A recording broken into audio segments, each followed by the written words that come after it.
He's here. Now, broadcasting from the underground command post, deep in the bowels of a hidden bunker, somewhere under the brick and steel of a nondescript building, we've once again made contact with our leader, Mark Levin.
Mark Levin here. I have the hiccups. I hope I don't do it on the air, but it's possible.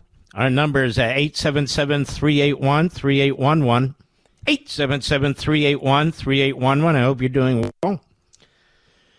I've taken a long hiatus from being a guest on most of my colleagues' programs on Fox, and Sean and I have had a number of discussions. So, as I told you earlier in the week, the plan is that I will be on his program a couple times a month, and I will be on there tonight, 9:20 p.m. You should tune in at 9 p.m., but I will be on there, and I hope you can tune in.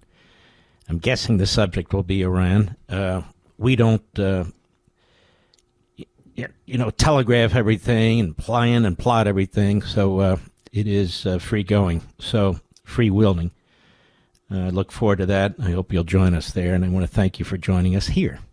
And by the way, we have two great shows this weekend. Saturday night, 8 p.m. Eastern. I hope you'll set your DVR. It's going to be about Iran.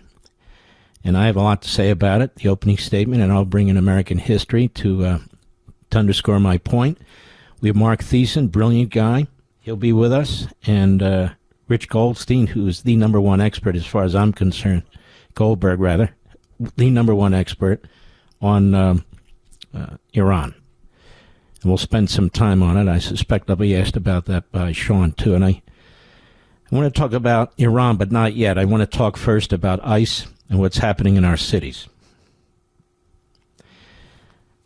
I've got pulled together here from Mr. Producer a number of clips of Democrats yet again trashing ICE, yet again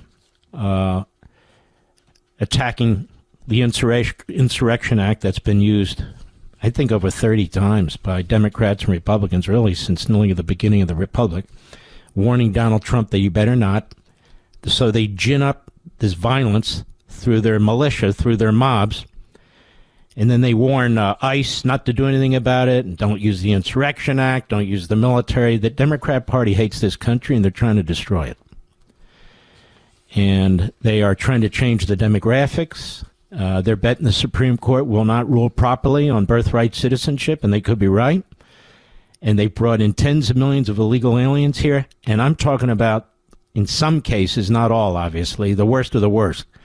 You can see the more recent immigrants from the Middle East and other Arab and Muslim countries. They're not in the streets protesting against Iran. They're silent, absolutely silent, as their fellow Muslims are being slaughtered and mowed down. Not all Muslims, but many. It's appalling, absolutely disgusting. And then you can see the Marxist Islamists. They just change shirts, they change banners, they change countries, but they're always against us. They change organizations, but they're always against us. It's Hamas in Palestine one day, it's ICE the next day, it's whatever it is. Venezuela, same people, same thing. day in and day out. We have foreign governments intervening in our country.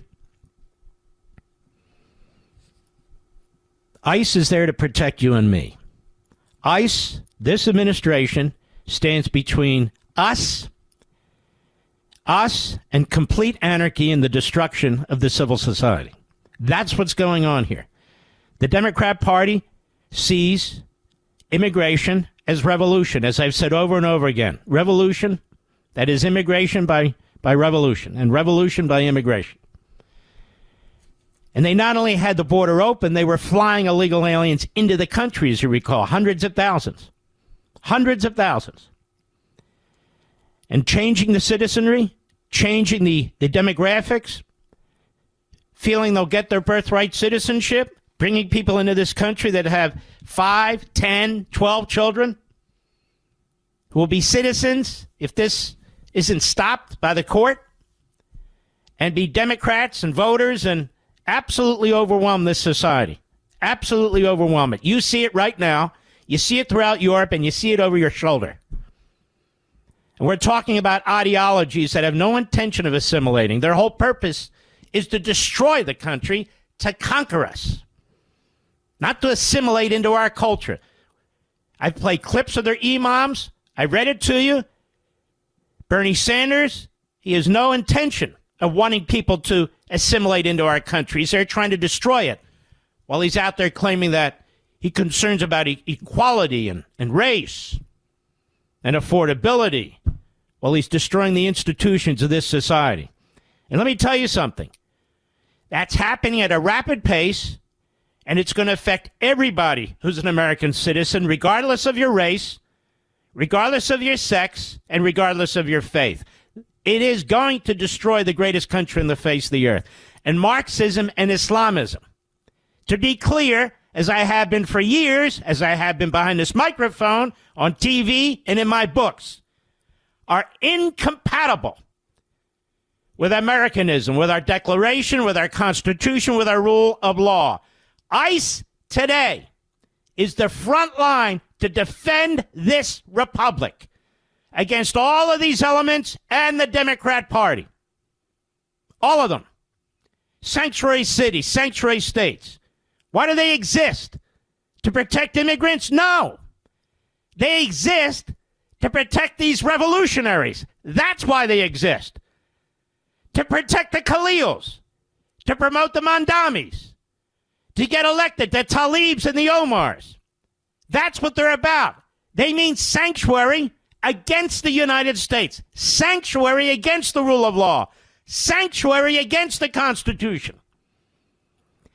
A sanctuary city or a sanctuary state is intended to create an enclave that is segregated from the rest of the nation. The Democrat Party pushed segregation of one kind, which we had to eliminate, and now they're pushing segregation of another kind. I speak the truth about this. 100%. That's what's going on in this country. Because the citizenry will not move the way the Democrats want. They're changing the citizenry. I've told you this year after year. That's what's going on. We're going to check in with Mark Meckler in hour 3. The executive director, president, CEO, and all the rest of it, thank goodness, of Convention of States, to see where that stands. There may be some movement in Kansas. We'll get the numbers. We'll see how far away we are. Because I don't know of any other mechanism, honestly, that in the end is going to save the republic. Donald Trump, you say. Donald Trump has been fantastic, but he's not going to be president for life, is he? No, he's not. So this war on ICE is a war on you, Mr. and Mrs. America. This war on ICE is an effort by the Democrat Party, the Islamists, the Marxists, and the illegal aliens together to overthrow our country in strict violation of our immigration laws, of our criminal statutes, and our Constitution. That's what they're doing in the streets, organized, attacking, violent. Pritzker, Newsom, The mayors, Fry, Governor Walz, Mondami. These people are despicable. And I don't want to hear about Josh Shapiro. You're going to hear about him in a minute. You know what his suggestion is? We need to legalize these people. That's right. Legalize the revolution. Legalize the Islamists. This guy's been selling out to the Islamists all over Philadelphia. And they have a particularly virulent population of Islamists in Philadelphia. And he's doing everything he can to kowtow to them, to subsidize them, because he puts his own interest on being president of the United States above everything else. I'll be right back. Mark Levin.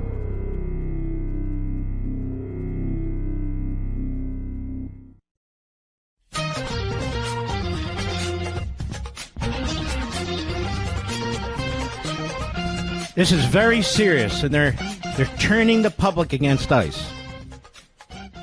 which is what they do. Let's be honest about it. If you're a Marxist, Islamist, a leftist, propaganda comes easy. If you have media outlets and platforms, you have ways to get it out to millions, tens of millions of people on a constant basis. It's a lot easier to make accusations and to use one example or two examples and to take them out of context than it is to play defense. No, ICE is good. No, 50% of the ICE members are actually minorities, quote unquote, people of color. No, they've actually captured and removed so many people without incident. And you see, it's just easier to say ICE is Gestapo. ICE is disappearing people. ICE is this and ICE is that. And Trump is Hitler and Trump's a dictator. It's much easier to do that, to create passion and emotion and anger. And that's what the Democrat Party's good at. That's what fascist parties are good at. That's what communist parties are good at. In civil societies where you're supposed to have at least some level of intelligent debate based on facts and knowledge, it's a lot harder to be a propagandist and a demagogue. You don't want to be a propagandist and a demagogue. But things happen fast now. Sound bites, this, that, and the other. And so when somebody says, hey, they're Gestapo, they're doing this, then you got to say, well, now, wait a minute, let me explain. No, you don't explain anything. They killed. Good, they just killed her. They shot her. No, that's not. He was internal. Yeah, that's all they did. This is authoritarianism. That's it. Gestapo. No, actually, these people are qualified. They're doing, we don't care. Get my point, Mr. Producer? This is what they are. This is what they do. They have mobs. They build mobs. They pretend they're against the system. When, in fact, you and I, promoting freedom and a civil society and republicanism and constitutionalism, we're the ones that are actually going against what is most of human history. America is an exception. It's not a rule. Freedom is an exception. It's not the rule. It should be, but it's not.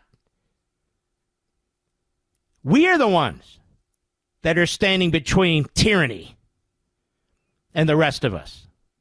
ICE is on the front lines trying to protect us, our communities, trying to enforce federal law passed by Congress, which is undergirded by the Constitution. Yeah. Authoritarianism. They're trying to destroy separation of powers. They're trying to destroy the legitimate function of the judiciary, not the activist Politburo-like judiciary. When they're in power, they attack free speech immediately. Ban this, ban that. That's who they are. Sanctuary cities and states. Listen to me clearly. It's segregation. Hello, America. It's segregation. We're a sanctuary city. The laws don't apply to us. if we want Islamists and Marxists, and we want criminals, and we want violent people, and they're trying to overthrow the country, we are going to provide them protection legally, officially, whether you think it's constitutional or not. What are you going to do about it? Send ICE in here? These Democrat mayors and these Democrat governors are evil. They're not just radical. They're not just reprobates. They're evil. And what they hope to do is, yes, change the electorate, push Republicans out, push moderate Democrats out, replace the electorate with illegal immigrants, the children of illegal immigrants, Islamists, Marxists. They're all fine with it. Doesn't matter. Doesn't matter. We got to attack the man. Attack the man. ICE. 5 years ago was attack the cops. The local cops got to attack them. 20 years ago was attack the military. The military got to attack them. And they wave around the Constitution. They hate the men who wrote it. Slaveholders. They call them white supremacists. That's what they say. And then they wave it around. Hey, we have First Amendment rights here. Where'd those come from? Come from Islam? No. Marxism? No. Oh, came from the Constitution. No, they came from God, and the Constitution recognizes it and protects it. Ooh. Yep. You should be standing up for ICE. These are good men and women.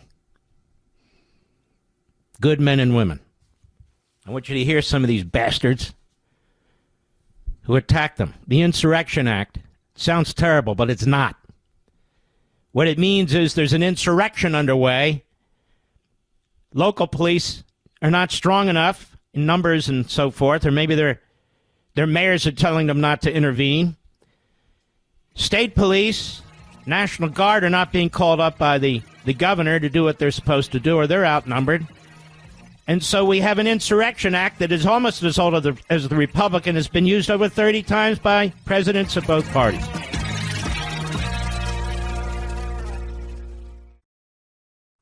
The Mark Levin Show, live and national at 877-381-3811. The Insurrection Act. See, they're going to talk about it in a very negative way, and only Hitler and dictators use it, although a score of presidents have used it from both parties. But no. See, people don't know history. They don't want to know history. If you listen to this program, you know every context, historical context that exists. It's been used many times and in cases a lot less violent and serious than this. This is an insurrection. These are insurrectionists. They are organized. Many of them are funded and put here by foreign governments when the borders were wide open. They're doing the work of foreign revolutionaries and so forth and so on, as well as domestic. That's what's going on. I want you to hear Josh Shapiro, who they say, oh, he's a moderate. Oh, he's the future. Oh, Kamala Harris should have picked him.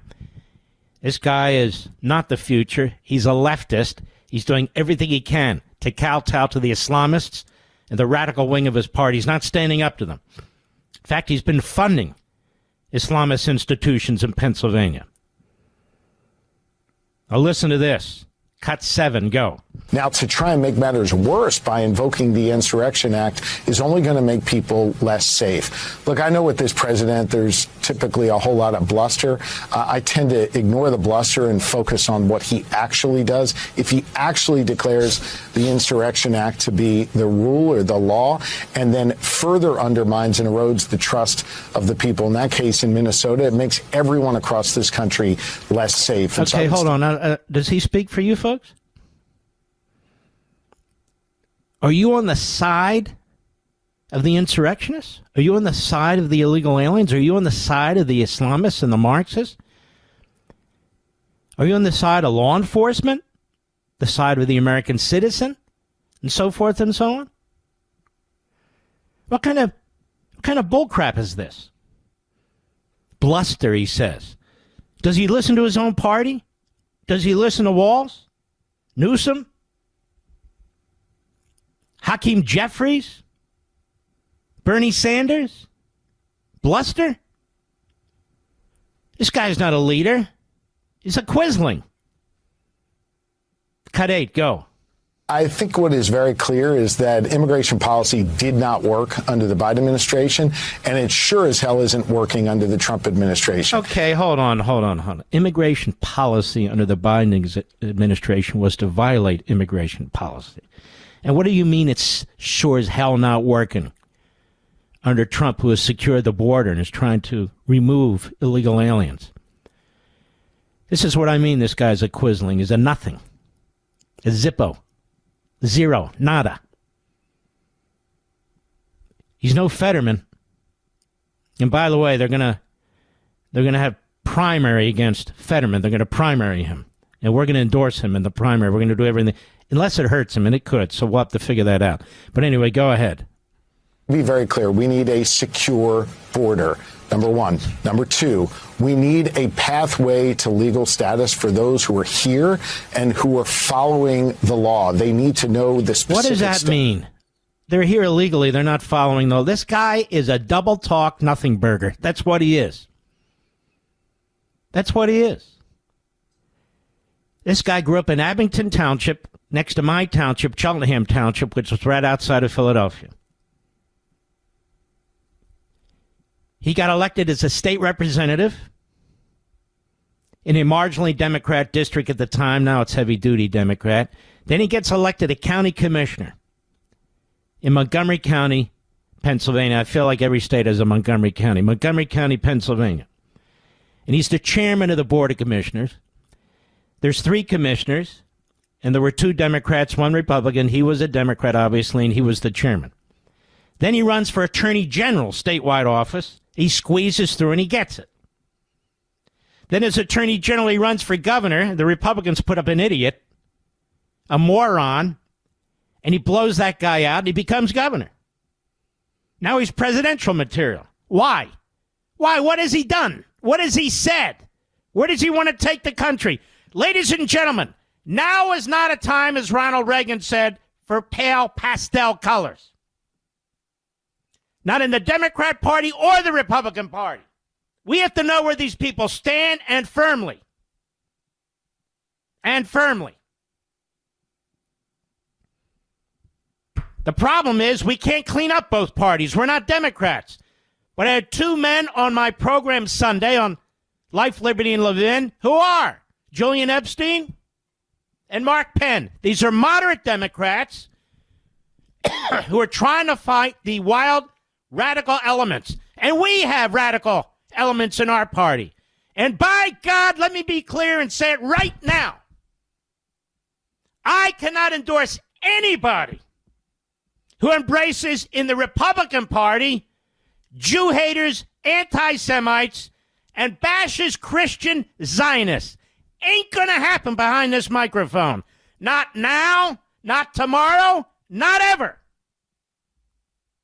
Let me be abundantly clear. Period. Don't sell out your own morals and ethics, your own belief system, your own faith. What your parents taught you and your grandparents taught you. For any politician, Democrat or Republican. Period. It's the way it is. That really shouldn't be so hard. That really shouldn't be so complicated, should it? I don't care about polls and front runners and second runners and who's... Doesn't matter. It doesn't matter. See, unlike the Democrats, you, me, Mr. and Mrs. America, we have a belief system. It's not party first and country second. It's country first, period. And if we have a party or friends who should be wearing white robes to better identify them, they're no longer friends. And we don't want them in our party. Are you deplatforming people? Of course I am. People are deplatformed all the time. I'm deplatformed. It's called making a choice, taking a stand, doing the right thing, embracing your principles and your beliefs and your morals. We're no better than the other side if we refuse to speak out. It's that simple. This guy, Josh Shapiro, is an embarrassment. He's a marble mouth. This Gavin Newsom is a media whore. He's a chameleon. A complete failure as a governor. All the harm he's done in that state. People can't build their homes. Not enough water and fire hydrants, for God's sakes. And he wants to be president of our country? Listen to this idiot at a press conference today. Cut 9, go. He is trying to stoke a civil war in this country. It is a disgrace what he's doing in Minneapolis. It is a disgrace. All right, first of all, it's not Minneapolis, you mental midget. It's Minneapolis. Mr. Producer, you got to put that in the collection, all right? What he's doing in Minneapolis. Go ahead. Start from the top. He is trying to stoke a civil war in this country. It is a disgrace what he's doing in Minneapolis. It is a disgrace what he's doing all across the United States of America. And what is he doing? What is he doing? Stoke a civil war, you moron. You see, I have to be honest with you. It's true. I can sit down with these guys and have discussions. Oh, I can. I promise you I can. Policy differences and speak to them. But when I detest them, I just seek to impose them. That is, depose them. And to defeat them. To ensure that people like this can never get elected beyond California ever again, or even a first time. Everybody has their own way, and that's okay. I've been doing this a long time. It seems to be working out quite well. But when you're calling somebody a white supremacist who's trying to create a civil war, and you've used other language even worse than that, and you're nothing but a punk who gets elected in a one-party state, then you want to be president by using language like this? Trump's not trying to stoke a civil war. A civil war is being stoked by the Marxist Islamists and the neo-fascists. But for Trump, he's preventing it. And their propaganda gets worse and worse. He's Hitler, he's a dictator, now he's trying to stoke a civil war. Let me ask you something, Mr. and Mrs. America. We American citizens, we're not, the vast majority of us, we're not fighting ICE. The radicals are. Do you work for a living? You go to work every day? You're going to have the weekend? Some of you work on the weekend? You want to raise your family? You want to put food on the table? You're an honorable citizen? You go to church? You go to synagogue? You go wherever you go, or you don't? You want to make sure your kids have a good education? That you're protected in your neighborhood? That's what we want. It's called America. It's called America. What has this man done to the state of California? An entire community burns to the ground because they don't have water in their fire hydrants. Doesn't that tell you everything you need to know? All the propaganda aside, the massive taxes and regulations, the environmental rules, the massive debt. They can't even make sure water comes out of a fire hydrant. We've been doing that for 100 years. This is regressive. The society in California is imploding. Illegal aliens everywhere. Radical environmentalists control zoning, the supply of water, what kind of automobile you can have. The place is totally out of control, totally under the control of the radical left, the Islamist, Marxist left. And this guy talks about stoking a civil war. I know, they want us to just get in a fetal position and surrender. They want us to acquiesce. They try to beat us down. They try to beat down our institutions, and beat down the men and women who have the guts to stand up to it. These are middle-class men and women in ICE who have volunteered to try and save the country. And now we're trashing them.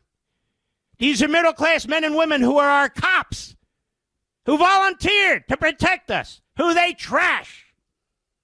The Border Patrol, middle-class men and women, mostly people of color, who they trash. A president of the United States who's trying to get our economy kicking into gear, who is securing the border, who's trying to remove illegal aliens, who is trashed. We have Supreme Court justices, Sam Alito, Clarence Thomas, others, following the Constitution, who are trashed. But we, who are trying to preserve these institutions and traditions, who are trying to preserve our republic, we're instigating a civil war? We're authoritarian. These people are evil. They are loathsome. I'll be right back. Mark Levin.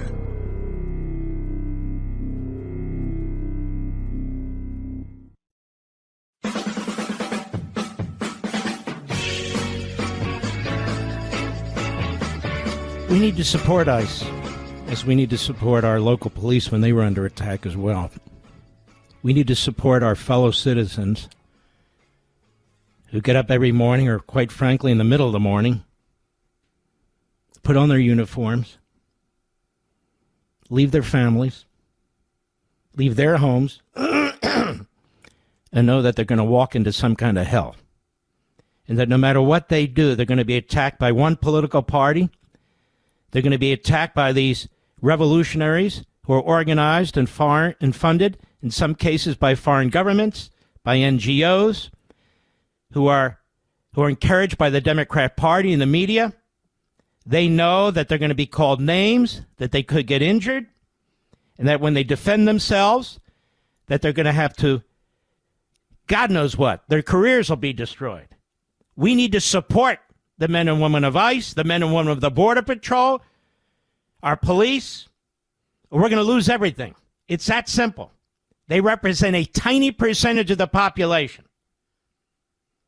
And what these Marxist Islamists, what they have figured out a long time ago, what these foreign governments have figured out, what these NGOs and others have figured out, that if they can take them out, if you stop supporting them, they win.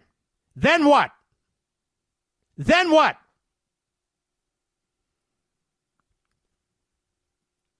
These people who put on these uniforms on our behalf to uphold the laws that our politicians passed, the ordinance that our politicians passed, the Constitution that politicians have taken an oath to uphold, these are the men and women who defend it. Not the politicians, not the media. These are the people who defend it.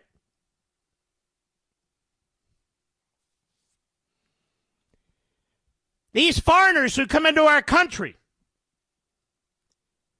the good foreigners, they assimilate into our country, and there are many. They contribute to our country. It doesn't even occur to them to overthrow our country.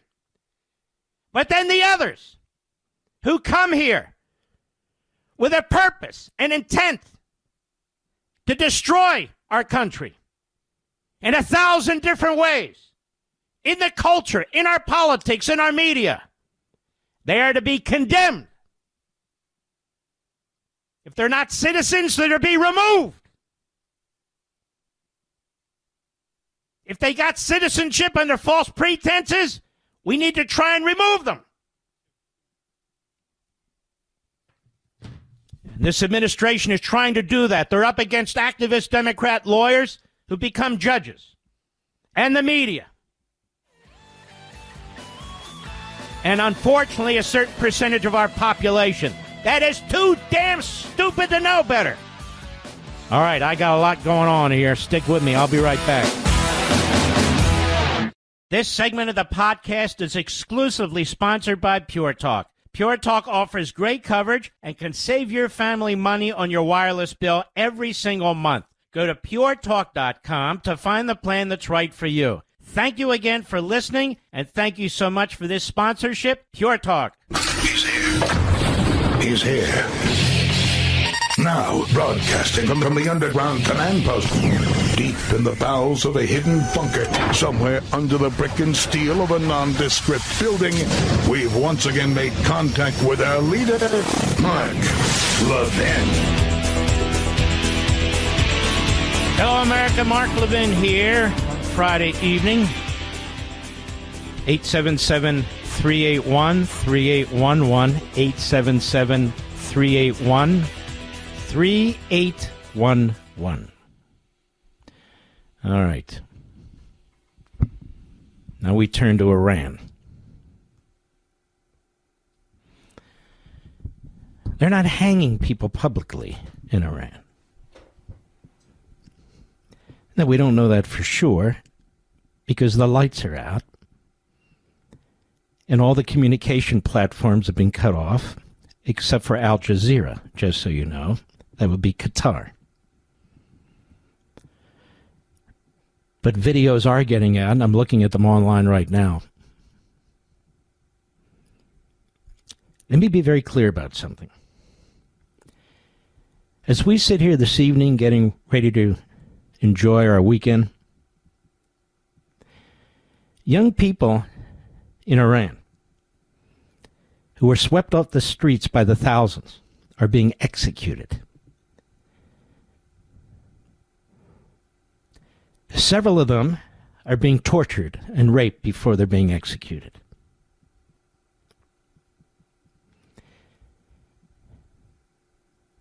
Enormous number of executions are taking place. Do you know what Iran is today? It's a concentration camp. The whole country is a concentration camp. People are hiding in their homes. They're worried about a knock on the door. Scores are being settled. People are being forced to rat out other people. People are being dragged out of their homes, dragged out of their automobiles, and disappeared, as the Democrats like to say. Although you don't hear them talking very much about this, do you? Or if they talk, it's just that. Their mouth running. Our media is losing attention. Has a very small attention span, unless, of course, they're attacking you and me and our president. And that's exactly why that Islamist Nazi regime has turned the lights off. Because you see, if it's dark and you're not hearing the screams, then it must not be taking place. It's a concentration camp, the whole damn country.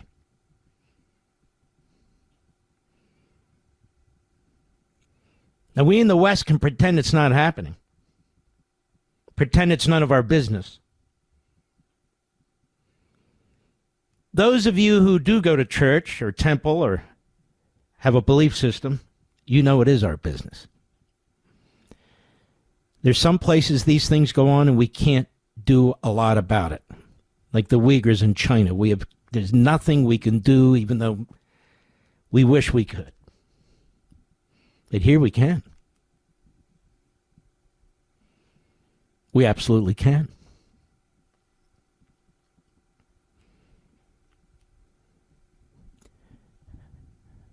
I want you to think about your own children. And they have big smiles on their face. I'm going to go out, Dad. Mom, I'll be back soon.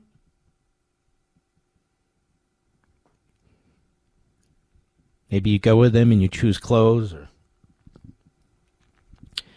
you're on the computer with them as they're choosing courses in college, or they're trying to decide whether to go to college, or maybe they work with you and you're teaching them how to be a plumber, an electrician, or maybe you're going to watch the football games this weekend or my show this weekend. You'll do anything for your kids, won't you? Anything. Anything.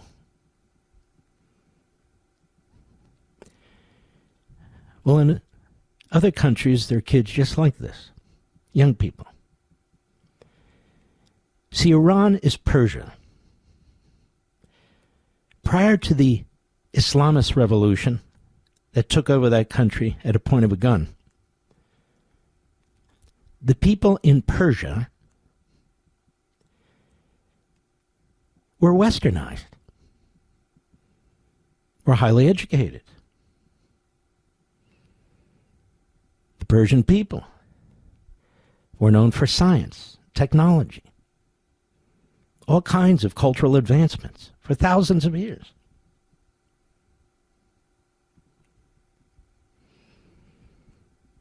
Those young people are just like our young people. They want to see a movie. They want to go out with their friends. They want to go to the beauty parlor or have their hair done. They want to wear cool clothes. Maybe they want to go out and have a drink. Maybe they want to dance, listen to music. The young people in Iran want to do the same thing. They know all about it. They're not allowed to.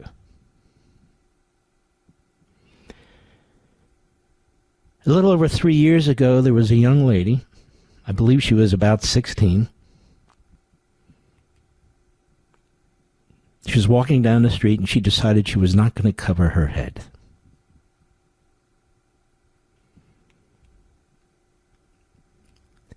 The Iranian regime's SS grabbed her off the street. People wondered what happened to her.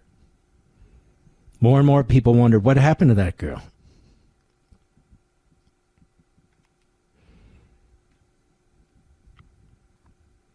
She was tortured and raped and murdered.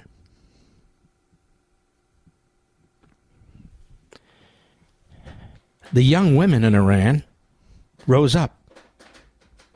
They rose up. They took to the streets.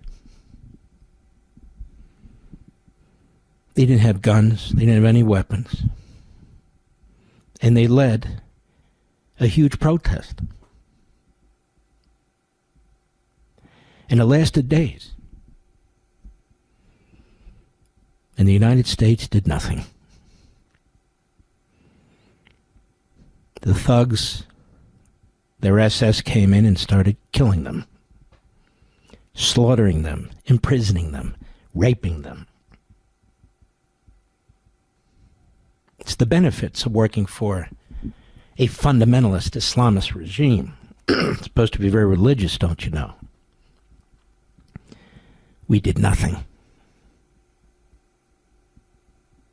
We watched, issued statements, did news reports.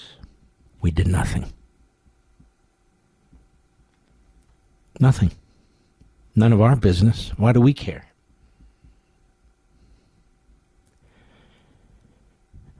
The protests that have taken place in Iran this time were bigger than ever.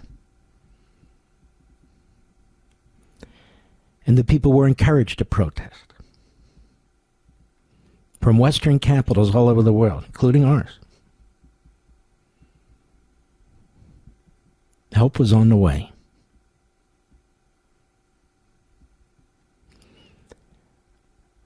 I pray to God that it is. I still believe that it is.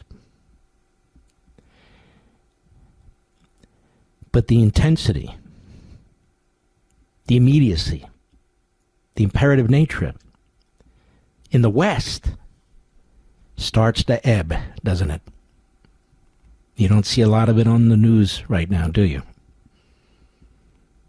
A lot of talk show hosts aren't really talking about it, are they?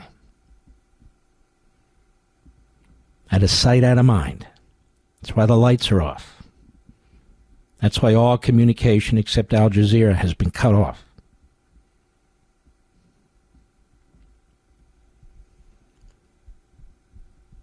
Those people are dying a horrendous death. I'm going to discuss at length tomorrow night on Life, Liberty, and Levin. You know, ladies and gentlemen, about half of those who died fighting the Revolutionary War died on British prison ships. The conditions were horrendous. Horrendous. And they had a choice. Either turn against their country and join the British against the revolution, die a short death in the hull of a boat, a horrible death, or try to escape, at which point, if you were caught, they would hang you on the spot. The British were brutal.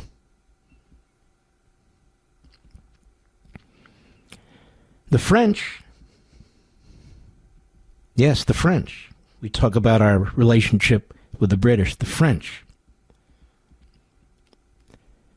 sent about 6,000 troops to help us fight the Revolutionary War. They had volunteers, some of their greatest military minds, including Lafayette, who fought throughout the Revolutionary War by Washington's side. And there were others. But the British, they won almost every battle. And yet the ability of Washington to outmaneuver them for us to survive was remarkable. It's a 7-year war, a forever war, if you will. And I guess Washington was a neocon.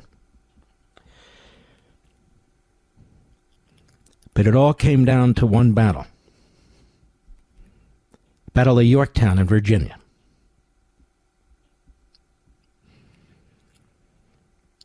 And there's a series of rivers and bays and even the Atlantic Ocean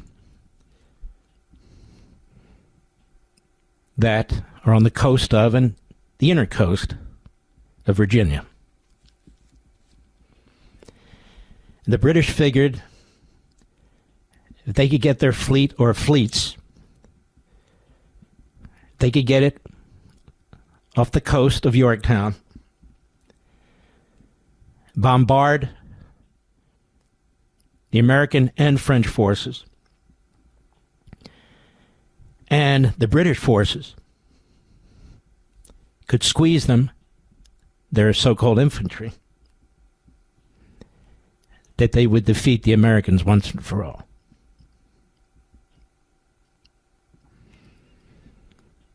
The French sent their navy, much of which is in the Caribbean, north. They sent their navy north and parked it right there on that river. In fact, they sent 2 fleets. The bulk of the French navy was sitting off the shore of Virginia. The British sent 2 fleets. Some of theirs were parked in the Caribbean. They sent them to New York, and they came down to Virginia. There was a battle that took place before the Battle of Yorktown, where the French beat the British, but didn't decisively eliminate their navy. The British Navy went back up towards New York, and the French Navy sat on the coastline of Virginia to defend the American forces and their own soldiers who were assisting our soldiers. And they bombarded the British. Washington, Lafayette. They charged and charged to the point where Cornwallis and his forces really had nowhere else to go. They would have been wiped out, all 7,000 of them, and they surrendered. And that was effectively the end of the Revolutionary War and the beginning of what would become the United States of America.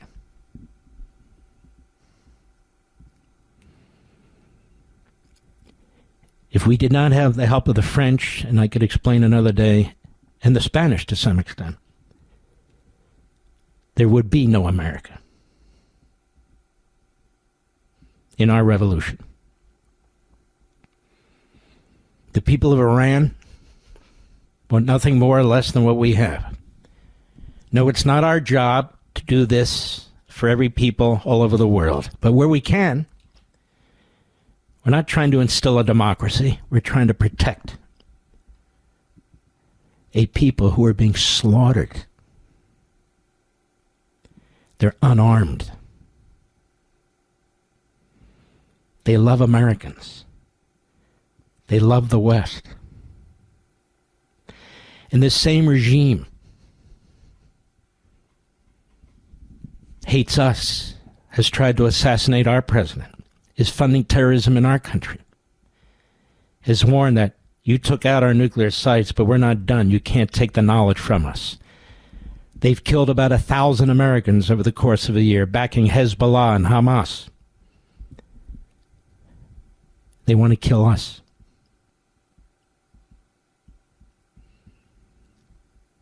It's a quiet night out there, isn't it, America? It's a beautiful night, isn't it? Unless you live in a concentration camp called Iran. I'll be right back. Mark Levin.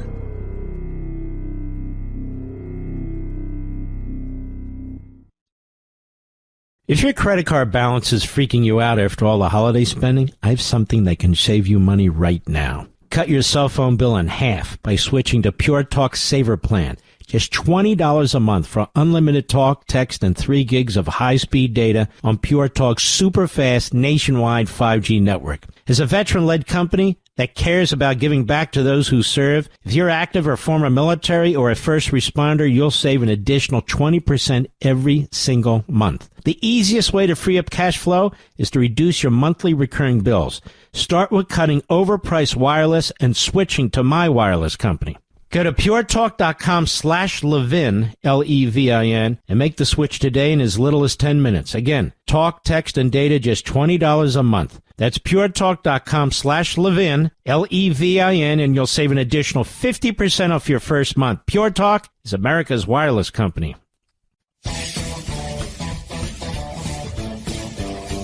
I will be on Hannity tonight, and his program starts at 9 p.m. Eastern. I hope you'll watch. I think I come in around 9:20 or so, but watch the whole show. He has a great show. I haven't been on in a long time. It's my decision. If you want to say it's my fault, it's my fault. I've been wanting to focus on, so many other things, and I'm invited by so many wonderful hosts on Fox, but I just can't balance it all.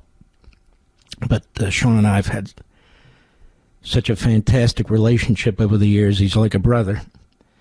And so I will be on. The plan is a couple of times a month.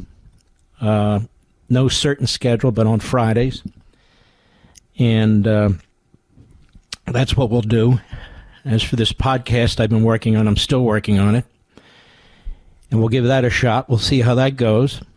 My family's a little concerned. They say, Mark, 3 hours a day radio with multiple hours of prep, 2 shows on Fox. You do your own monologue with multiple hours of prep. You're writing your books. And now you're taking on something else. Let me just tell you, folks, I feel young. I am motivated, but more than that, If not now, when? I am blessed to be here. If not now, when? If I don't use my voice now, it'll never be used. I'll be right back. If your credit card balance is freaking you out after all the holiday spending, I have something that can save you money right now. Cut your cell phone bill in half by switching to Pure Talk Saver Plan. Just $20 a month for unlimited talk, text, and 3 gigs of high-speed data on Pure Talk's super-fast nationwide 5G network. As a veteran-led company that cares about giving back to those who serve, if you're active or former military or a first responder, you'll save an additional 20% every single month. The easiest way to free up cash flow is to reduce your monthly recurring bills. Start with cutting overpriced wireless and switching to my wireless company. Go to puretalk.com/Levin, Levin, and make the switch today in as little as 10 minutes. Again, talk, text, and data just $20 a month. That's puretalk.com/Levin, Levin, and you'll save an additional 50% off your first month. Pure Talk is America's wireless company. Mark Levin says today what the backbenchers will repeat tomorrow. Call Mark at 877-381-3811. Here's President Trump today outside the White House.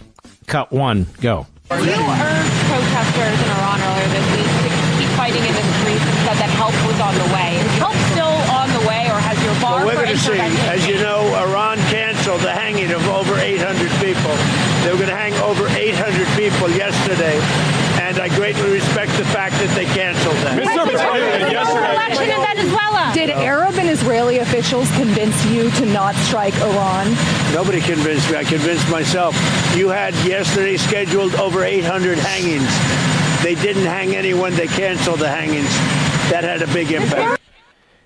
Now, there's many ways to analyze this. Let me try this one.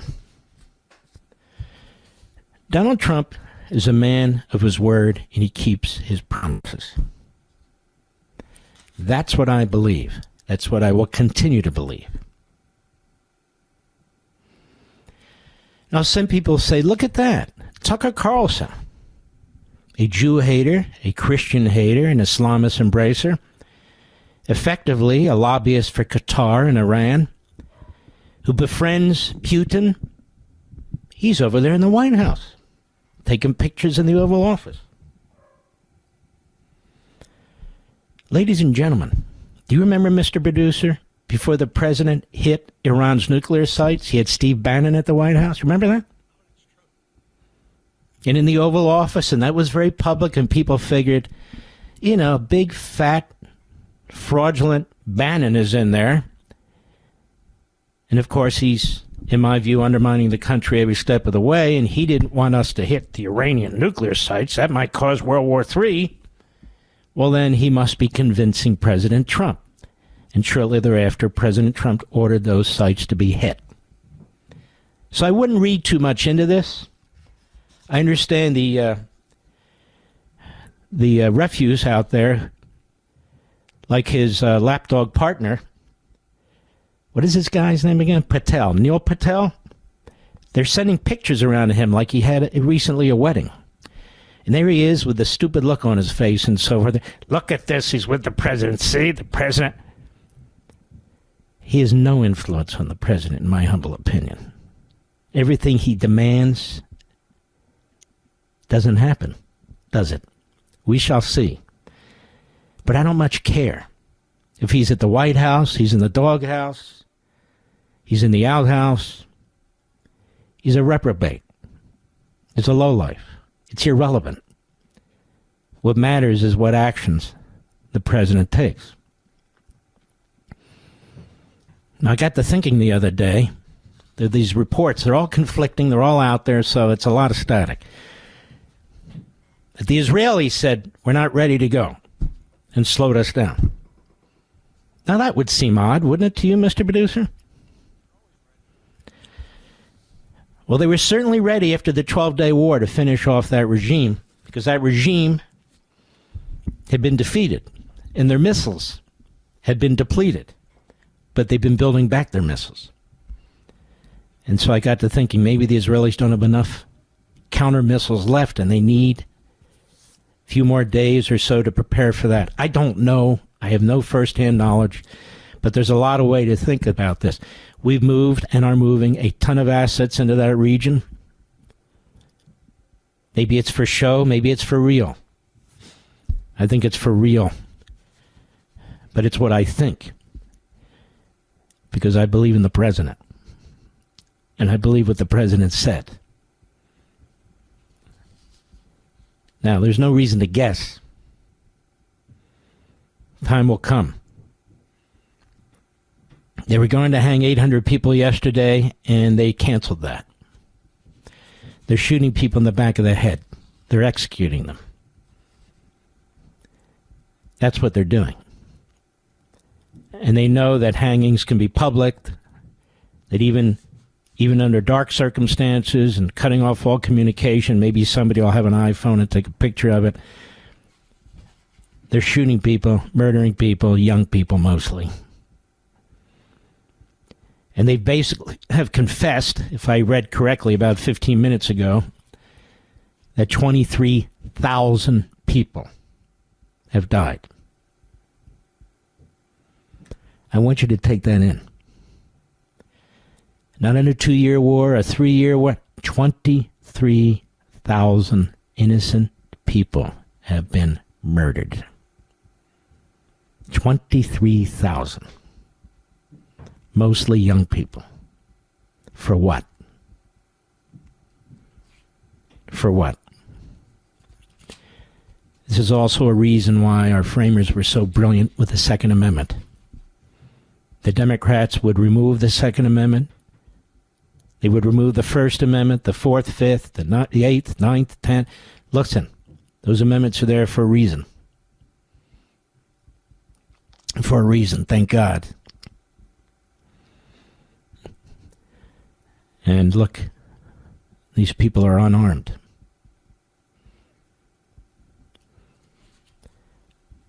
I figure most of you in this audience wouldn't be here if we didn't agree on the basics.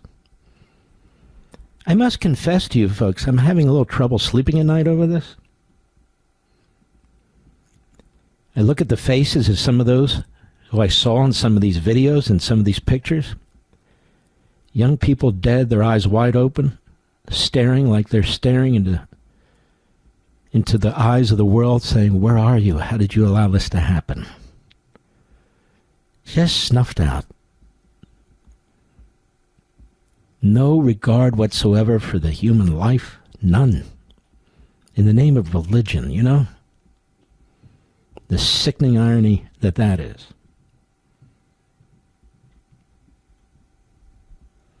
Many arguments could be made, intellectualized.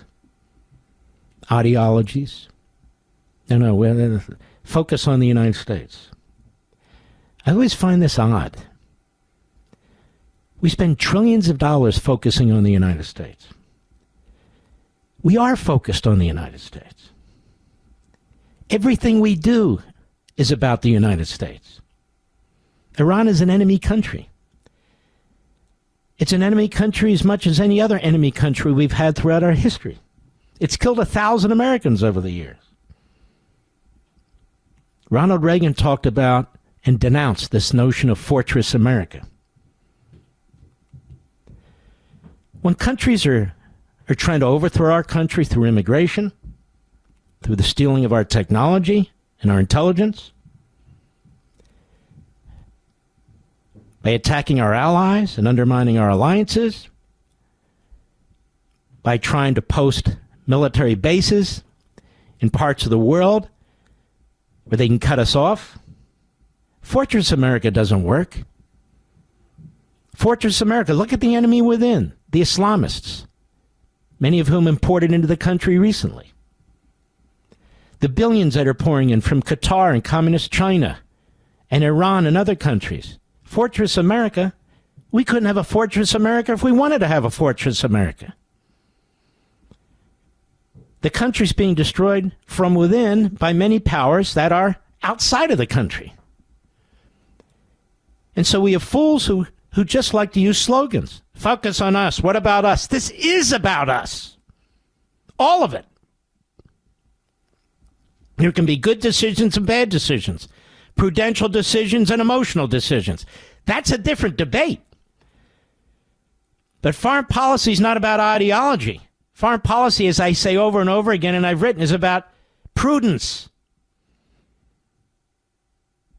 Situations have to be analyzed based on the facts of the given situation.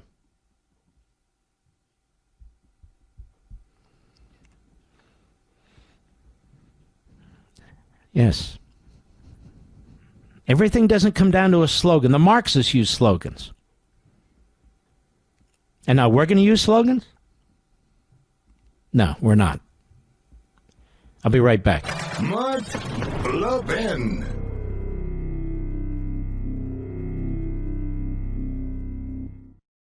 If your credit card balance is freaking you out after all the holiday spending, I have something that can save you money right now. Cut your cell phone bill in half by switching to Pure Talk Saver Plan. Just $20 a month for unlimited talk, text, and 3 gigs of high-speed data on Pure Talk's super-fast nationwide 5G network. As a veteran-led company that cares about giving back to those who serve, if you're active or former military or a first responder, you'll save an additional 20% every single month. The easiest way to free up cash flow is to reduce your monthly recurring bills. Start with cutting overpriced wireless and switching to my wireless company.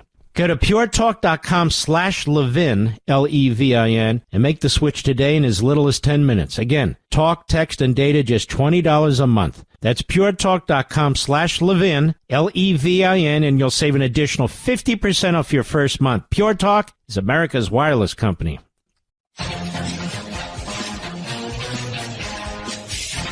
I'll be on Hannity tonight, 9 p.m. Eastern, right after this broadcast.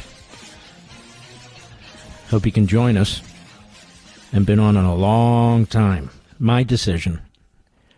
He's very generous with his time, as Sean. But given the circumstances of events and so forth, I've just decided to add that to the list. So I hope you'll join us. We're going to have as a guest next hour, very important, our friend Mark Meckler. He's become a media maven, too. But I want to focus on his role leading the Convention of States, which, as you know, has been very important to me for a very, very long time.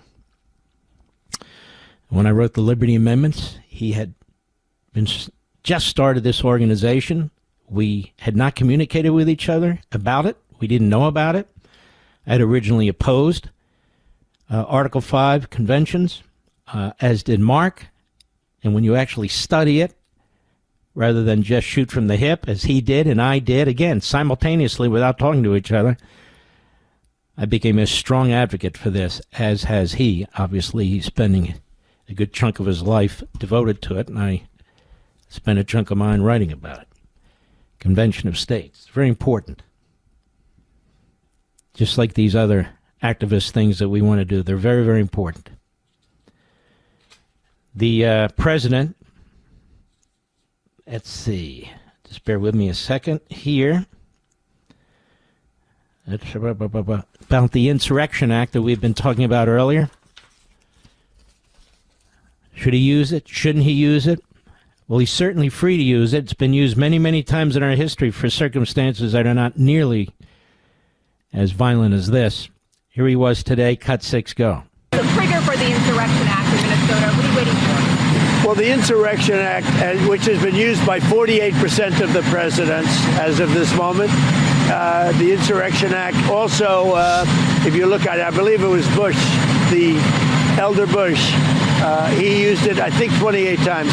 It's been used a lot. And if I needed it, I'd use it. I don't think there's any reason right now to use it. But if I needed it, I'd use it. It's very powerful. President's right. Half the presidents have used it. The last time it was used, it was by Bush, and it's been used about 30 times.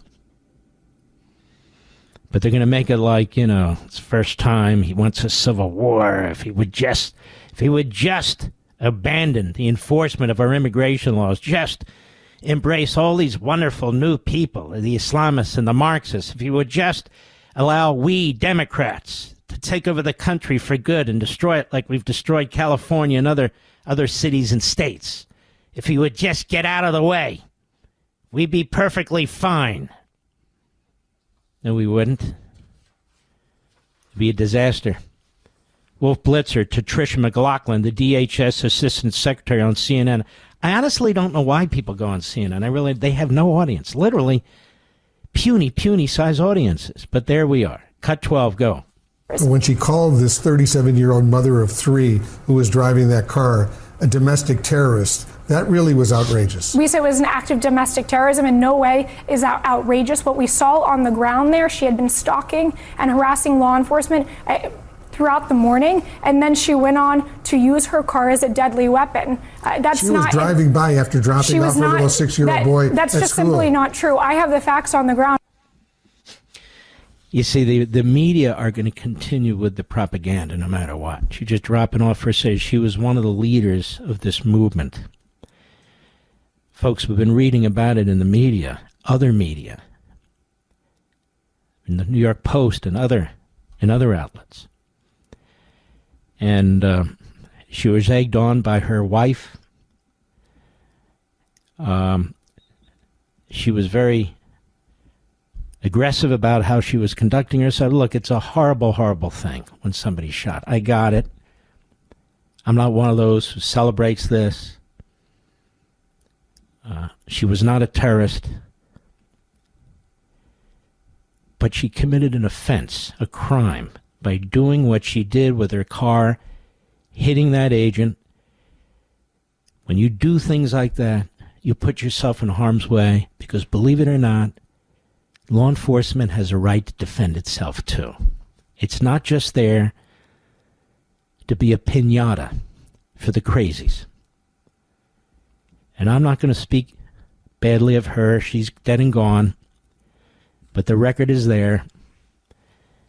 And the fact that she dropped off her 6-year-old boy and then went to that event, that's on her. That's not on the ICE agent who was hit by her car. And let me be clear about something. If he hadn't gotten out of the way, he might have been run over by her car as I looked at these videos. But it shouldn't even be that close of a call. Would he have been or wouldn't he have been? Whenever I'm stopped by a police officer, they're always right, by the way. And I'm not saying they are with you. They are with me. It's for speeding. And it hasn't been lately. And I'll say, you're right. What's the ticket? I shouldn't have done it. And you know what? When you do that, Mr. Producer, they're as nice as can be, and they try to help you out. But if you go to an event for the purpose of obstructing law enforcement and you drive your car into that event and you do it in a way she did it, then something terrible may happen. And it did. I'll be right back.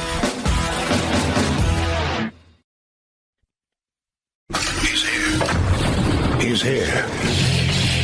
Now, broadcasting from the underground command post, deep in the bowels of a hidden bunker, somewhere under the brick and steel of a nondescript building, we've once again made contact with our leader, Mark Levin. Hello, America. Mark Levin here. Our number, 877-381-3811, 877-381-3811, number 17, Mr. Producer. You know, Obama, Bill Clinton, Schumer, Pelosi, there was a time where they all wanted to remove illegal aliens, but they've decided now that that is their core constituency, and they've thrown in with the Marxist Islamists. People talk about the base of the party being radical. As I've explained now for a long time, it's not the base of the party. It's the entire party with a few exceptions. This is what the party stands for now. The Democrat Party has been conquered. And so Democrat cities and towns are being conquered. From Fox Business, hat tip, cut 17, go. And as long as the current laws are on the books, it's not just hardened felons who are subject to removal, but sometimes families who are just trying to earn a living. And sometimes when I talk to immigration advocates, they wish I could just bypass Congress and change the law myself. But that's not how democracy works. To the undocumented workers, you have to say, look, you've broken the law. You didn't come here the way you were supposed to. So This is not going to be a free ride. We must continue to do everything we can to strengthen our borders, enforce our laws, and remove illegal aliens from our country. Whether they're innocent or guilty of the crimes they're charged with in court, they're still here illegally, and they should be sent out of the country. Illegal immigration is wrong, plain and simple. People who enter the United States without our permission are illegal aliens. Democrats support also enforcing laws, current laws, against those who came here illegally. Mm-hmm. And we can do this all night. That's where they used to stand. Harry Reid went on and on. Almost all Democrats did. You know, in my book, Liberty and Tyranny, I have a chapter on immigration. People are still reading that book, including people on TV and radio, and they've gone to that chapter. When you read that chapter, I put some basic factual information and history in there. You remember Walter Mondale. He ran against Reagan in '84 and got slaughtered, but he was a left-wing Democrat with the Democrat Farm Party, or whatever they called it, Farm Labor Party in Minnesota. There was also Ralph Abernathy, who was the right-hand man to Martin Luther King, and he took over the organization after King's assassination. And there was Cesar Chavez, who led the Farm Workers Union, California and elsewhere, because he believed that American citizen Mexicans in particular, but Hispanics generally, should be represented. And he was very much a leader against illegal immigrants coming across the border. He said that Big Agro was doing that in order to undermine the organizing of American citizens who were working in the fields. Obviously, the entire ideology of that party has been turned on its head. But they used to, that is, Chavez used to lead efforts on the border to contact what was then INS, the Immigration and Naturalization Service, to identify illegal aliens who were coming across the border. He called them wetbacks. He did. Not me, he, which of course is derogatory. And everything changed in 1965 with the Hart-Celler Act, with the basis for immigration and who comes into the country was turned on its head during the Great Society. Not a lot of attention was paid to it, and there was a famous author, Teddy White. And Teddy White would write a book after every presidential election on the presidential election. And he was quite liberal. He was a Democrat, but quote-unquote an author and a journalist. And as I quoted in my book, he said it was one of the dumbest things that was ever done. And really without the notice of the American people. And that changed the legal immigration process that we're living with now.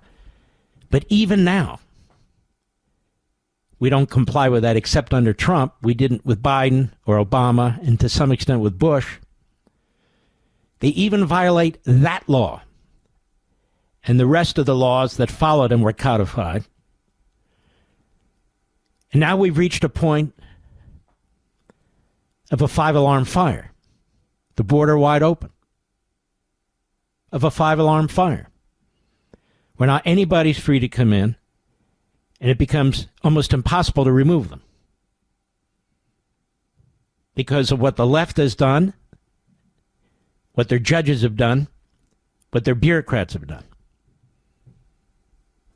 And so now when you're trying to stop this, you have people like Jamie Raskin, who was on MSN Now today. Looks like ICE is recruiting white supremacists. ICE is recruiting white supremacists when about half of them are quote-unquote people of color. Now you're white supremacist? You see, ladies and gentlemen, anybody who stands up for the country in uniform or on the civilian side is subject to this kind of agitprop. Communist agitprop. Raskin is a communist. His father was a communist. His father founded the Institute for Policy Studies. Communist, sympathetic towards Stalin. It got so bad that even the Democrat administrations of Lyndon Johnson and others distanced themselves from his father. From his father. But Raskin's now in the middle of everything. He's embraced by all elements of the Democrat Party and the media. The media keep promoting him. They promote him on CNN, on MS Now, on all the networks, without telling you who he is, his parentage, and his ideology. We get this all the time. Same with Bernie Sanders, a Stalinist. Same with AOC, a Marxist. They never mention it. Omar's all over TV. They don't tell you that she's an Islamist. Tlaib is a radical Islamist who supports Hamas. They don't tell you these things.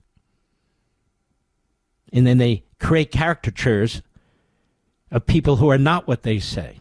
White supremacists, dictators, Hitler, neo-Nazis, and all the rest of it. I'm not going to play the entire part of this, but here's Jamie Raskin on MS Now. Hat tip Breitbart, cut 20, go. Do you think the Department of Homeland Security... This is a guy named Chris Hayes. I'll take a pass. Go ahead. To recruit extremists with far-right ideologies, white supremacists, Nazis, and the like into the DHS. So listen to this moron. Well, I'll say what I wanted to say. This guy looks like a sicko to me. Looks like a beady-eyed sicko. And so he asks a question. He makes a statement and puts a question mark after it. Raises his volume in a way that it makes it sound like a question, but it's not a question. What he's saying is Homeland Security is recruiting far-right ideologues, white supremacists, Nazis, and the like. What a sick bastard. Go ahead.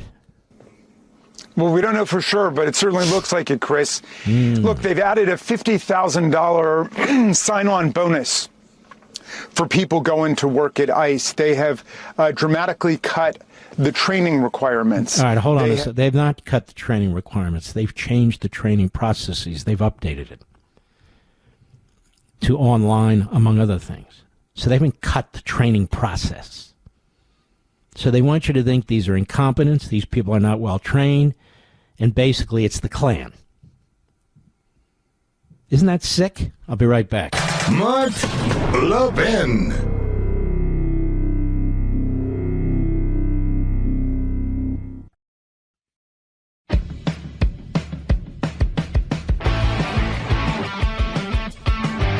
You know, there are some great patriots out there.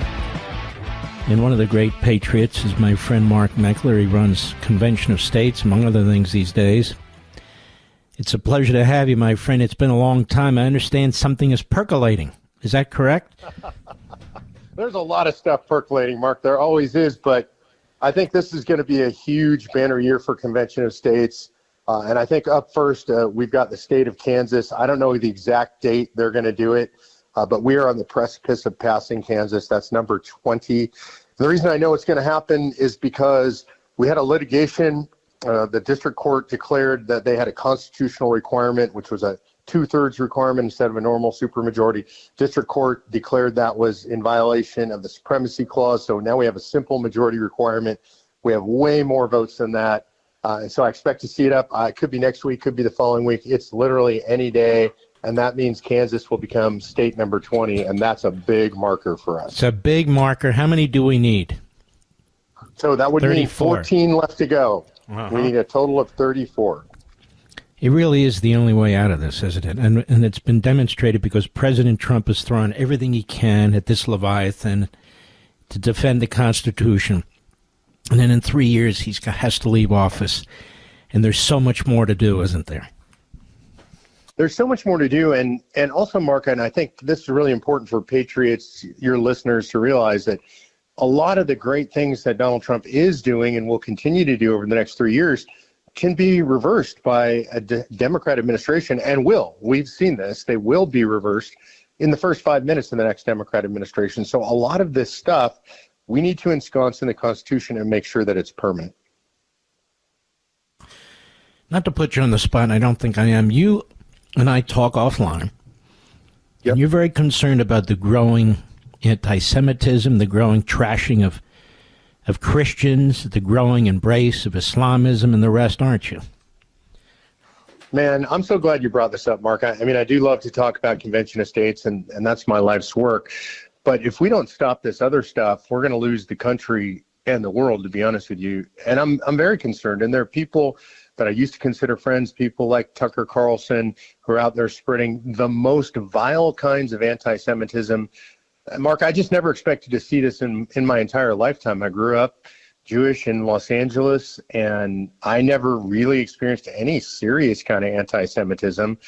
I never expected in my entire lifetime, 63 years old, that I'd see the kind of heinous stuff that I'm seeing put out right now by the likes of Tucker Carlson and Candace Owens and Nick Fuentes. I mean, that's the evil trio going right now, it seems. I mean, you and I, we take people for what they are. We deal with people. We're in the conservative movement. It's a principled, moral movement. We embrace faith in God and so forth and so on. Tucker Carlson was never involved in that. Candace Owens was never involved in that. Megyn Kelly was. None of these people were ever involved in dealing with the grassroots, activism, trying to get these things done for the benefit of all the people of this country. They weren't involved in any of it, were they? No, they weren't involved in any of it. This is where I think you're entirely unique, Mark. I mean, you've been deep in the political process. Obviously, you worked in the White House. You've written books about this. You've thought about it. You've been in the fight. You stand side by side with the grassroots. All these folks are just vacuous talking heads, in my opinion. Yeah, Tucker Carlson, if you look at his background, he comes from a liberal background, and, highly educated, very wealthy family. Candace Owens, in my opinion, at this point, I would have said she's a grifter. Now I think she's an insane grifter. I've known Candace for a long time, going back to her earliest days with TPUSA, before anybody knew who she was. And I will tell you, even back then, I had very, very bad experiences with her. I looked at her, I said, she's really talented. She's very charismatic. She's going to be famous. Patty and I reached out, tried to help her. Honestly, it was like the rattlesnake in the jar. Anybody who gets close to her ultimately ends up getting bit. She's just a very bad person. And Megyn Kelly, I just think she's always been a liberal. I think she's played whatever role she's had to play to fit in wherever she's fit in, whether that was at Fox or at NBC or whatever.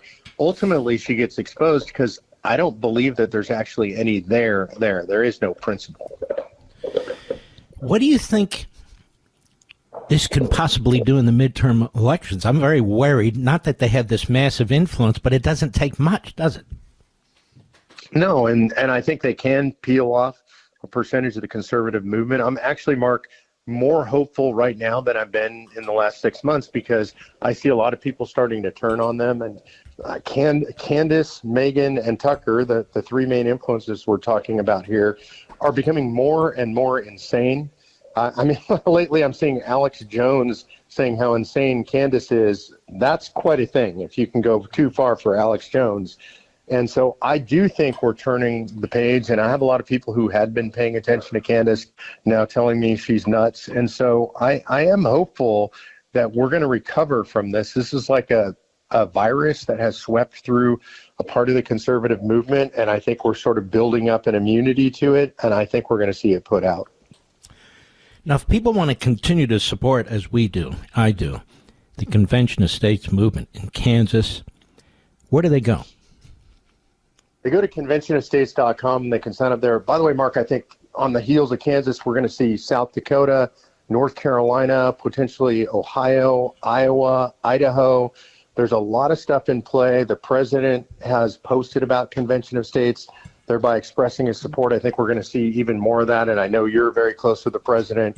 And so obviously you chatting with him, he knows that you support it, and obviously that means a lot to him.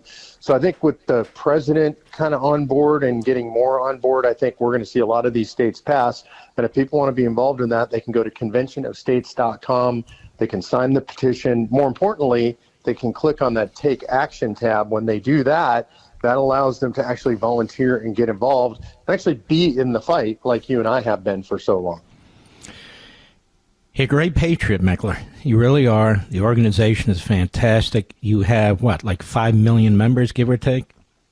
Yeah, I think we're pushing towards 6 million now. Mm-hmm.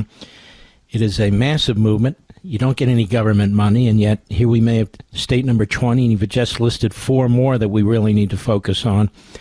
And as we get closer and closer and closer to the number, you and the movement are going to come under vicious, vile attack. We've already seen some of that, haven't we?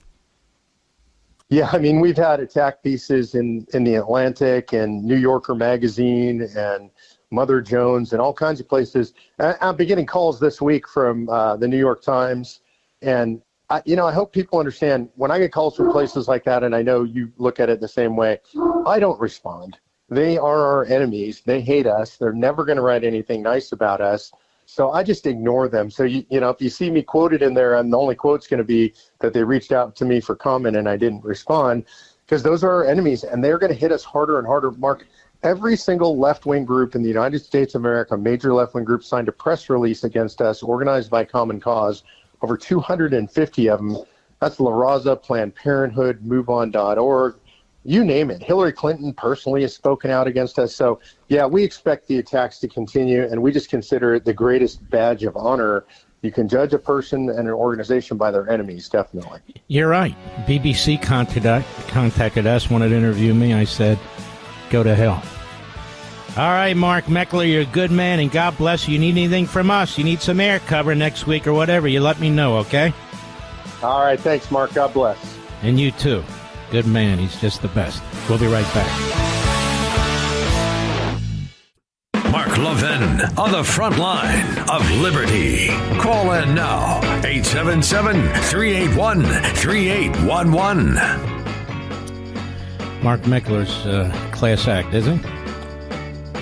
Let's go to Ray, Grand Prairie, Texas, not too far from Dallas. The great WBAP. How are you? I'm fine, thank you, sir. I just had 2 comments. One of them is about the community center, the Muslim community center in Plano. That's being built not too far from you. Right.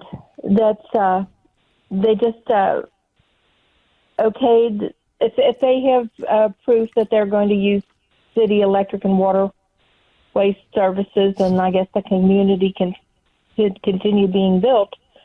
But I don't understand why they're defending this from happening in the first place. Why doesn't somebody stand up and say, this is our country, not yours? You can't chisel out a portion of our land and exclude our citizens. Well, because we have a problem here. And we're a free country, and these people are taking advantage of it. They can buy land. They look at our First Amendment, the free exercise of religion, and they say, hey, we're exercising our religion. But the fact is that these entities are bigots. They are religious racists. They are segregationists because they do not want any, integration.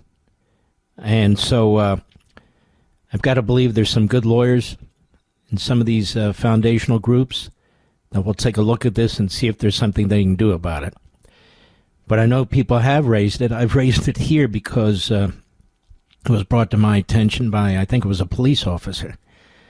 And I know the governor has raised it, but they're going to have to put their heads together and figure out if there's some way to deal with this, because we can't have these pockets of Islamists who have as their goal not only to segregate from the greater community. They can obviously practice their faith, but as Zuhdi Jasser points out, this is political Islam. That is, their goal is to conquer the country and to destroy the other faiths. And so that is a big problem. You had a second question? I had a man across the street many, many years ago who was Islamic, and I asked him what they believed in. And he says that anybody who doesn't believe in Allah, they were supposed to kill them. It was an infidel, and I wasn't sure what an infidel was. And I said, I believe in God and Jesus. Does that make me an infidel? And he said yes, and his religion taught that they needed So why come to the United States, a majority Christian nation, based on Judeo-Christian principles.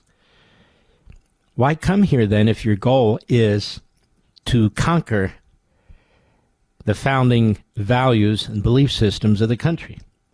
And that's why you don't open a border and allow anybody in unless they are vetted, unless they can be assimilated into the culture and society, and unless they can contribute to the society as opposed to destroying it. Thank you for your call, Ray. We'll stay in Texas. Tim Fort Worth, the great WBAP. How are you? He hung up. Anybody else hang up before I go? Let's go to Jerry, Cherry Hill, New Jersey. How are you, Jerry? Hi, Mark. How are you doing? Okay. Mark, I want to touch upon something you just said, actually. You know, if we just enforced the immigration law as it stands, where you have to give the oath of allegiance, undivided loyalty to the U.S. Constitution and to the United States of America, we would not allow in so many people that have been allowed in. Forget about the people that come across the border. That's a given. They should never have been allowed to come across the border. Obviously, it's illegal. But even the legal immigration, if we applied our laws correctly, people, many from the Muslim countries, would be totally incompatible, and they couldn't possibly be credible in taking that oath. And you are 100% correct. 100% correct. And therein lies the problem. If you want to come into this country and you don't have allegiance to this country and you don't agree with assimilation into our culture, then you're not supposed to come into the country and you cannot improve the country. And here we are. And the Democrats don't care. In fact, they prefer the process the way it is right now because they don't embrace the country. And by the way, when I say Democrats, many of you listening are Democrats. I'm not talking about you. I'm talking about the people that run your party, the people that run our schools, the people that run your PACs. They're quite different than the plumber, than the cop, and so forth and so on, many of whom really shouldn't even be Democrats anymore. All right, Tim, thank you for your call. Good call. All right. Should we do another Texas? We got a lot of Texas. Donna, Mount Pleasant, Texas, XM Satellite. How are you? I'm fine, Mark. How are you doing tonight? I'm doing great, thank you. Well, I have called to thank you so many times over for being so passionate tonight and teaching us what is going on. And I don't know how other words to put it, but so many Americans need to be talked to like this right now because it's getting so bad. And we so appreciate you out here. You just don't know. I really don't think you realize how important you are right now to be telling the truth so plain and simple. And I'm like you. I haven't been able to sleep. When you said that earlier this evening, I've just, the things that are happening now, I understand now how my mother and all her family sat around the radio listening before World War II about listening to Hitler and all the things he was saying and what was starting to happen to the world back then. And right now, it really makes you see. It really makes you see what they lived through. Well, you're something else. You're great. Mount Pleasant, where is that? I'm sorry, what's that near? We're in Northeast Texas. Okay. Kind of along the I-30 that goes into Arkansas, up in that area. We're in the piney woods here in Northeast Texas. Very pretty. Very pretty. You're almost there in Tom Cotton country. There's a great senator right there. Well, Donna, thank you very, very much. You got a great one, too, in Ted Cruz. And you're welcome here anytime. Beautiful call. I appreciate it very much. Can we go to Aaron, Commerce City, Colorado, on the Mark Levin app? Aaron, how are you? I am doing fine. It's a great privilege, Mark. Likewise. Thank you. I'm just a lowly Marine Corps sergeant. I feel like I've been given audience to the Commandant of the Marine Corps. I got to be honest. No, you're the hero, brother. I'm just talking. But I just wanted to talk about what's going on in Venezuela and Iran, and I think back to our founders and the Declaration of Independence and how they talked about inalienable rights. And it's a basic human condition to yearn to achieve those rights, and that's what those people are doing. And I thank God for great leaders like President Trump and Bibi Netanyahu that listen to those people and are willing to help them achieve those rights. And I believe that we are on the cusp of the greatest liberation event since Ronald Reagan and the fall of the Soviet Union. The dictators are on the run. They know that they have an adversary that is going to fight for the people and their desire to be free. Yeah, I am so proud that you called. Number one, you're a Marine, so that's just fantastic. And number two, what a great American. I agree with you 100%. The things that you said are so right on. And I appreciate it. In fact, I appreciate all the callers this evening. It's been fantastic. We'll be right back. Mark Levin.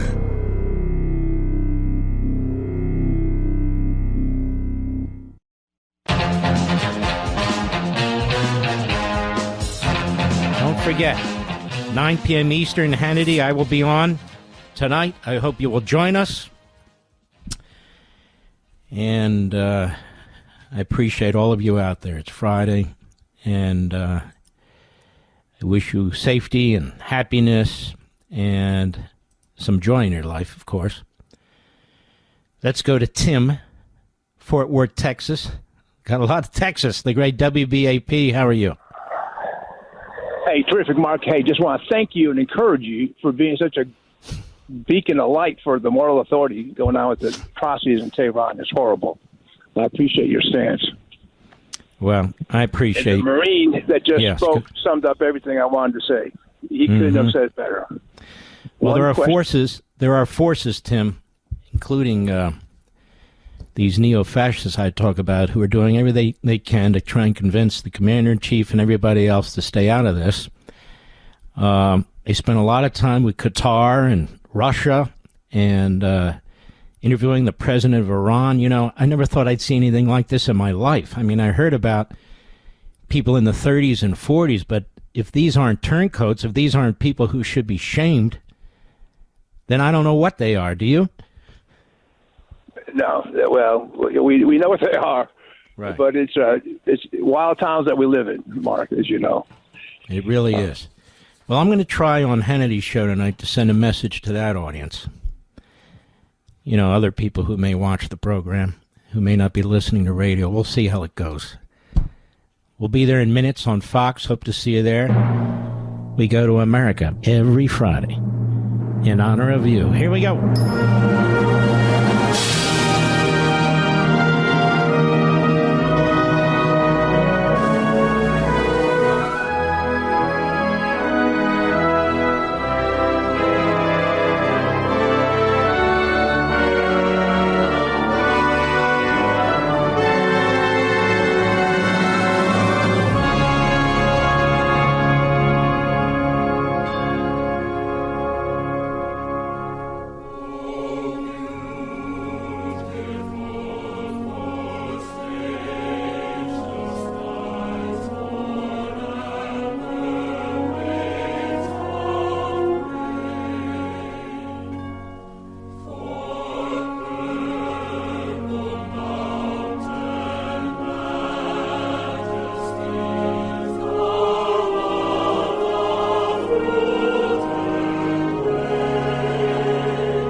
The week is officially over and the weekend begins now. Don't forget Life, Liberty, and Levin tomorrow night, 8 p.m. Eastern. Sunday night, 8 p.m. Eastern. 2 really killer shows. I hope you'll check them out. At least set your DVR in case you want to check them out.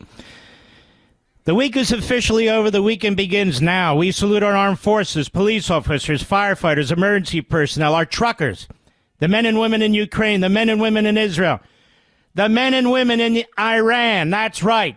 And you, the greatest people on the face of the earth. Good night, Spritey and Griffey. Good night, Pepsi and Smoke and Zelda and Gigi. Good night, Indy and Patton and Rory. Good night, Barney and Marty. Good night, Dad and Mom. I know you'd want me to do this. I know you do. Good night, Leo. Good night, Joe. Good night, Bernie. Good night, Teddy. Good night, Lou. And good night, all the great patriots out there. And I want the people in Iran to know, as long as I'm here, Radio Free America, we will speak loudly and urge people to take action. See you tomorrow night on Fox. God bless.